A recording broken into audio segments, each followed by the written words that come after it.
situation that in the aftermath of the overturning of Roe v. Wade, the established law for 49 years that gave women rights that my mother's generation had to fight for, that my generation took for granted, that are no longer there for my daughter's generation, after 49 years of having the established law of the nation overturned by this Supreme Court, we knew that in the state of New York that we had providers who could be vulnerable.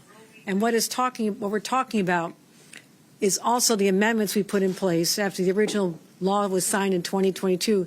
We also contemplated a prescription of a telemedicine prescription for this legally abortion-inducing drug, which has been on the market, approved by the FDA for over 20 years. It is safe and it has been legal.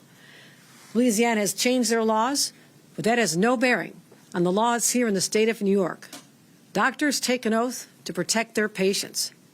I took an oath of office to protect all New Yorkers, and I will uphold not only our Constitution, but the laws of our land. And I will not be signing an extradition order that came from the governor of Louisiana. Not now, not ever. I want to be very clear on that. And to establish that this is known across the state, we have sent out a law enforcement notice that certain out-of-state warrants are not enforceable in the state of New York.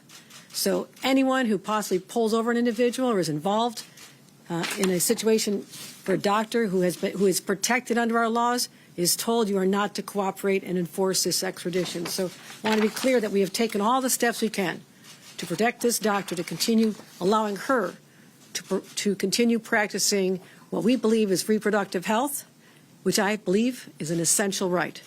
Any questions? We're going to do on topics about abortion.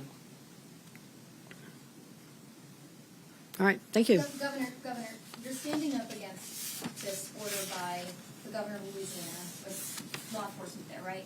But you had an opportunity to meet with Donald Trump today. You canceled that meeting, and there's a host of things that you could be bringing up with him. Congestion pricing, also the DOJ is suing you for the 2019 green light law. Why did you skip out on that meeting? Are you afraid of going toe-to-toe with him? Actually, to the contrary, the exact opposite is true. I made very clear that I appreciated the invitation to come at my request. I said I'd like to talk to you soon and talk about important infrastructure projects that all New Yorkers would embrace, especially in the city, and talk about congestion pricing. He invited me to come to lunch today. I accepted. But when I saw that his Attorney General in her very first press conference stood up and challenged me directly, accusing me of saying that she's charging me, which infers that I've committed a crime, and charges our Attorney General and my Commissioner of the DMV, I called up and said, I will not be coming down there. I will meet you next week when I come with the National Governors Association. He agreed that that would be fine. I did not want to go down there and give any credibility to this brazen attempt to have us have our laws that were duly enacted by elected people of the state of New York undermined by the federal government. So I believe to the exact opposite of your interpretation.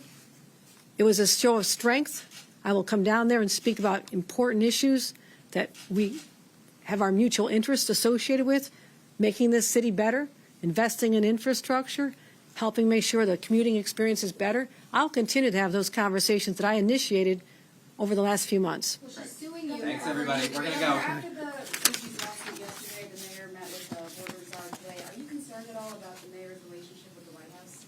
You can ask the mayor about his relationship with the White House. I'm representing the people of New York, the 10th largest economy in the world. I've got a job to do. What do you Thanks, think of the everybody. SDNY, the Plan on top meeting with prosecutor Homeland resigning? while he's here in New York?